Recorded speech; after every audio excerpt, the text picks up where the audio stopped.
we started making names right away. And I loved it. I was robbing drug dealers, and taking their gold right off their neck. And the shit we did, who's going to call the police on you? A drug dealer? I can identify with anything that was normal, to be honest with you. But I was born and raised in Brooklyn, New York. Yeah.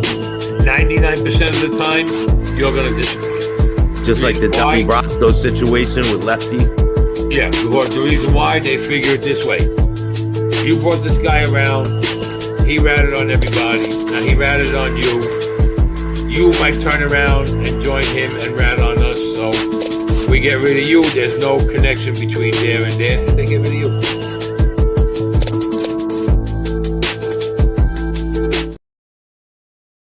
Take over. It's got to be unanimous. He'd kill him and tell Junior that Carmine tried to take over the family. We had to take him out. Welcome to another episode of Chatting with Staxx. I'm your host, Bill Staxx, and today I got Larry Mazza. If Greg was at the meeting, that's what would have happened. And if we were there with him, no, goodbye and good luck.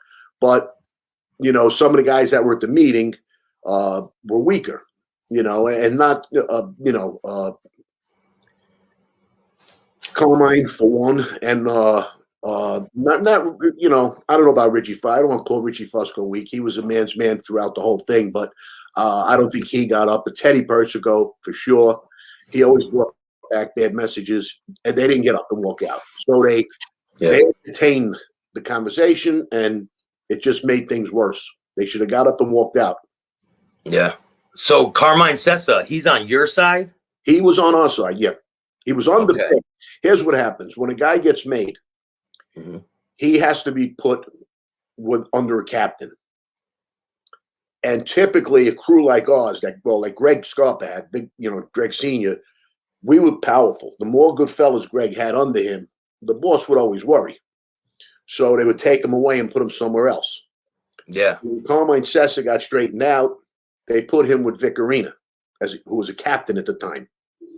And, Bobby Zam went also with Vic. Johnny Sapp went with, I want to say, Chucky Russo. Joe Sapp went with Wild Bill.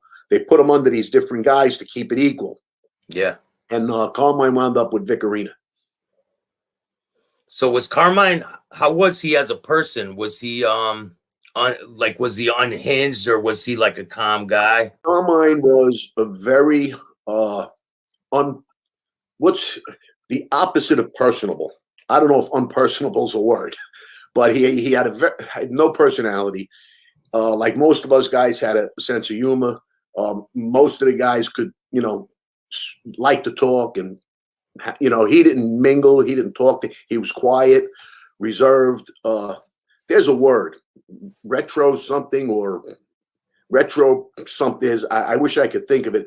Very quiet, like introvert. Like an introvert. That's the word exactly. He was always to himself, and when he did go with Vic, he disassociated with us. And as he rose, the captains, and I remember having conversations with Greg that, I know Bobby Zam used to come around, and still Johnny Sapp, Joe Sapp, they were all still tight. We would see them every day, even though they were under other captains. Carmine moved out to Long Island. He had things like, look at me, I'm moving up.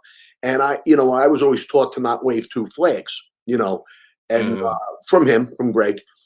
So it always bothered me. And I'll tell you this, Vic couldn't have picked the worst consigliere because everything I just said. But he had a reason to pick him because he was disposable to Vic. That's why I was like, why would he pick him as a consigliere? A consigliere, people don't know. And Greg, always taught me the inner workings. The consigliere, his number one job is to save lives. Okay? So if there's a beef and you get called by your consigliere at 2 o'clock in the morning, you have to trust that nothing's happening to you. You have to trust it. And a good consigliere, with respect, you'll trust. You'll get out of your bed. I always said, brush your teeth and go see the consigliere. Carmine, on the other hand, if he called me at 2 in the morning, my first call is to Jimmy. get in the Yeah. car and follow me in case something goes, because I wouldn't trust him, Yeah. And it's supposed to be an older, wiser, and it's a position for life. And I've never seen, in all my time, I never saw a consigliere get killed until Jimmy Angelina, which really blew up our family. Even when John and Sammy made their move, they didn't take out the consigliere. Eventually, he stepped down. They made a deal, and he stepped down. I think it was Joe Gallo, another Joey Gallo, that was with them. Maybe Joe Piney. I don't remember, but Joe Piney was another highly respected guy there that that got a pass. When they took over. So consiglieres, and Greg told me that's the best position to have in the family. Better than boss, better than underboss. You got all friends. Everybody trusts you. So Carmine, no right. But again, Vic did it knowing if he couldn't get all the captains to come over, it's the only way he could take over. It's got to be unanimous. He'd kill him and tell Junior that Carmine tried to take over the family. We had to take him out. Then they put another consigliere in, and they try another direction, another way. But that's exactly what they said about Jimmy Angelina, and it wasn't true. What year did the war break out? Well, the shooting started in, I guess, late 90, 91, but there was a lot of things happening before. For about 2 years, Greg was telling me, and there was a couple of bodies, a couple of guys got hit, and it was sort of explained away. But Greg was convinced, and later on we know why, he was getting information, so he probably knew, maybe through wiretaps or whatever. But he told us years earlier, like two years earlier, that it's inevitable that we're going to war soon. He knew. He must, again, he heard wiretaps, he saw things happening. But there were, like I said, there were a couple of guys that went that, they explained away in different, ways, but it was more with the plan, Vic Marina's plan to take over. Yeah. Cessa went to jail in 93, and then he got out in 97. Carmine made a deal before he got arrested. Okay, he had a deal with the feds, and he called for a meeting of 5 of his closest friends. Our underboss, Jojo, Chucky, a captain, Bobby Zam, who he grew up with, another captain, Richie Fusco, I believe there was another, and Teddy Persico. He calls a meeting. They go to St. Patrick's Cathedral. That's where the meeting is. As they're walking up the steps, they get surrounded by the feds. Okay? Wow. They all get thrown in. They get thrown in cars. The back seats are 2 cars, and then Carmine walked to another car. And it goes, you already had the deal made. So, yeah, but he had to stay in until all the cases were over or whatever. And I never, saw him again, and don't care if I ever do.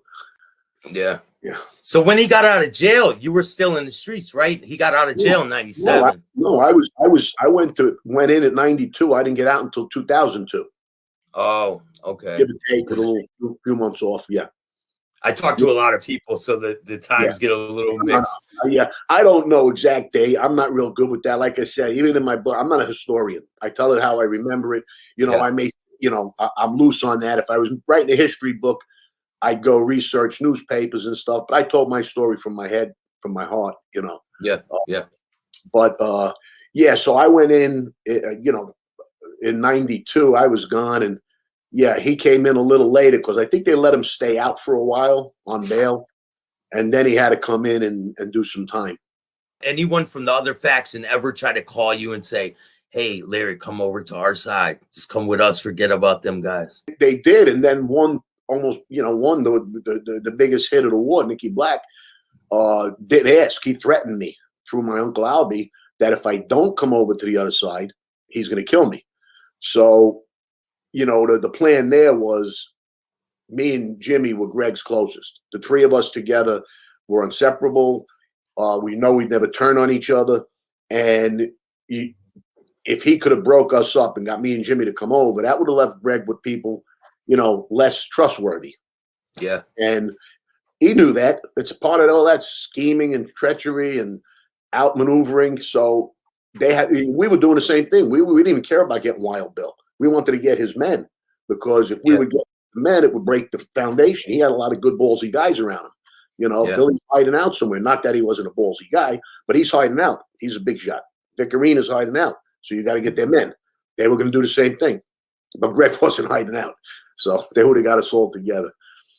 So when Nikki Black, that was Wild Bill's cousin, and that was after they botched the attempt on Greg.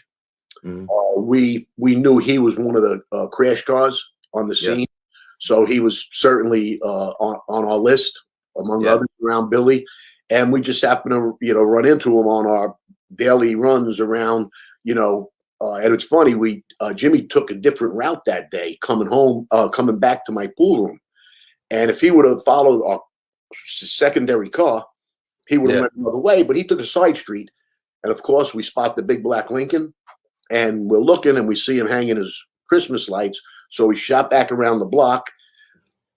He doesn't notice you at all. No, he doesn't notice. No, because he had no we had no backup car to hide us or crash car. We had a tape in the car, like masking tape. We were going to cover the license plate at least. We didn't even do that. We went around the block and forgot. And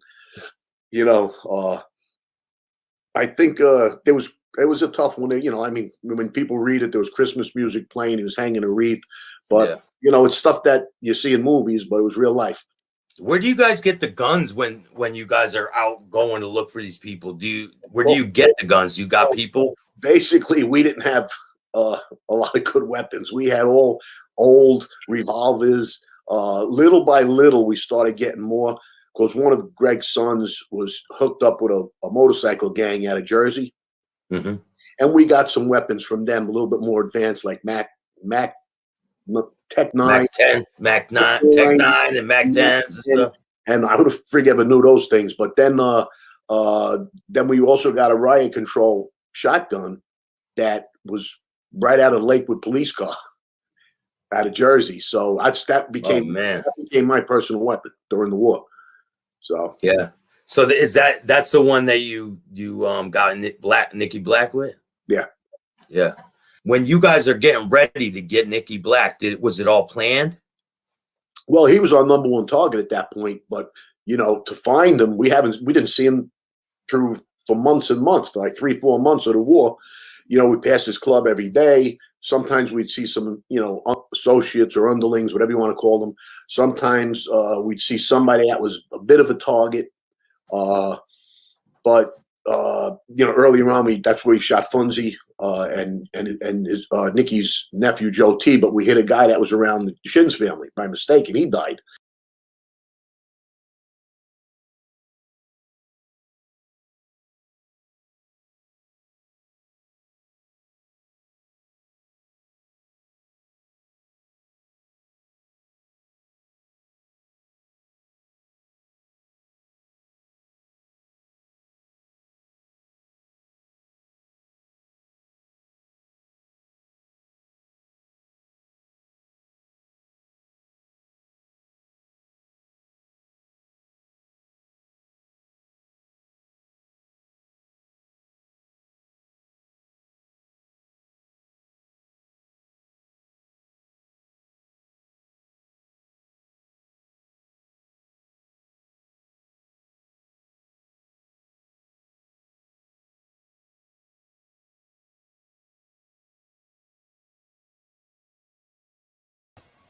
Thank you all for joining me. I appreciate you. If you can donate to the channel, you can donate through Cash App, PayPal, Venmo, or oh shit, hold on.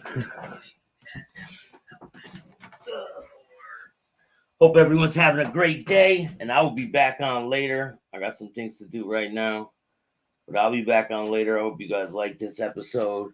A lot more stuff coming. Hit the like, subscribe, notification bell so you can get my videos every time they drop. If you don't like it, too bad. Peace.